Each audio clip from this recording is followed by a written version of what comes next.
Hola máquinas, algunos y algunas me habéis dicho que habéis tenido algunas dificultades para resolver el segundo ejercicio. En este vídeo pretendo aclarar un poco el proceso de resolución para que os quede a todos y a todas claro y sea fácil de resolver bien.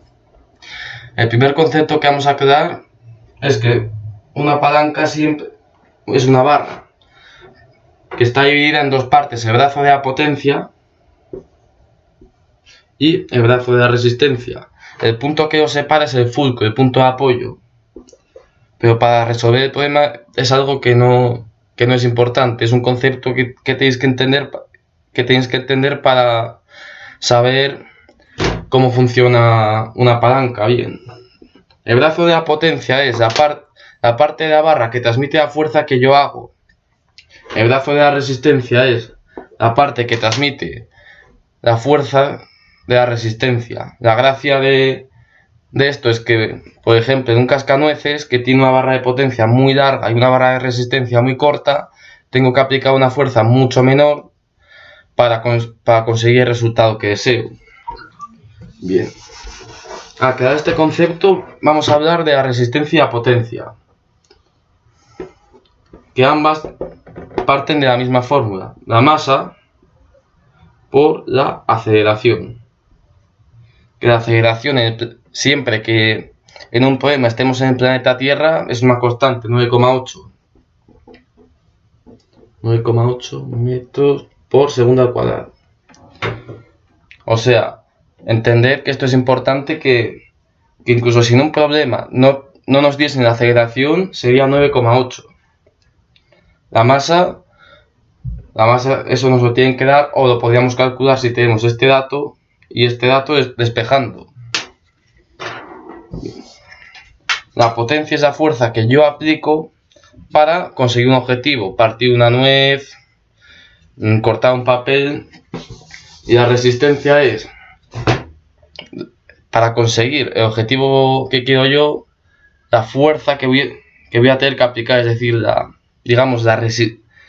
resistencia, las ganas de luchar, podría decirse que va a tener el elemento que yo quiera manipular, como podría ser una hoja de papel, una nuez. Bueno, ya vamos a lo más importante, la fórmula en sí.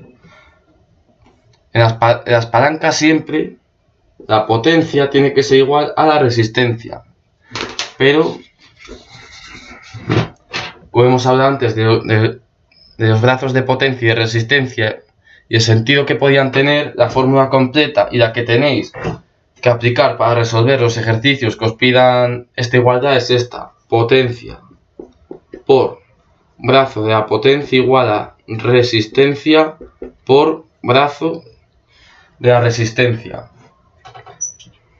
La potencia, si no os la dan, la podéis calcular a partir de la masa, la resistencia igual, y el brazo de potencia, el brazo de resistencia, podéis calcularlo si os dan la barra y te dicen, si te dan la barra y te dicen el brazo de resistencia, restas y sacas el brazo de potencia, y viceversa en otro tipo de ejercicio. Y luego os van a saber pedir que aquí 4 posibles datos, os van a dar 3, y el cuarto, como podría ser por ejemplo el brazo de la potencia, vais a tener que despejar para lograrlo. Por ejemplo, vamos a imaginar que aquí quedase que es una potencia de 100 newtons por el brazo de la potencia, y aquí quedase la resistencia por el brazo de la resistencia fuese 200. Entonces calcularíais, pasando al otro lado, si está multiplicando, dividiendo,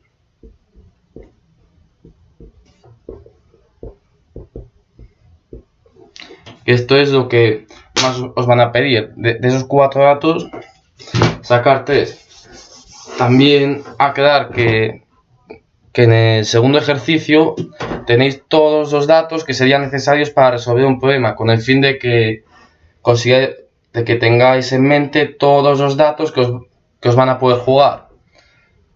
Para el segundo ejercicio, recordad que solo necesitáis sacar la potencia, que datos como la resistencia vienen dados, solo que Solo que quise poner la masa de la resistencia y la aceleración para que podáis vosotros comprobar en casa esto, que resiste, por ejemplo, que resistencia es la masa por la aceleración. Y así, caso de que os preguntasen, imaginaos una pregunta de examen, os dan la resistencia y dicen ¿cuánta masa? Pues que sabríais resolverlo.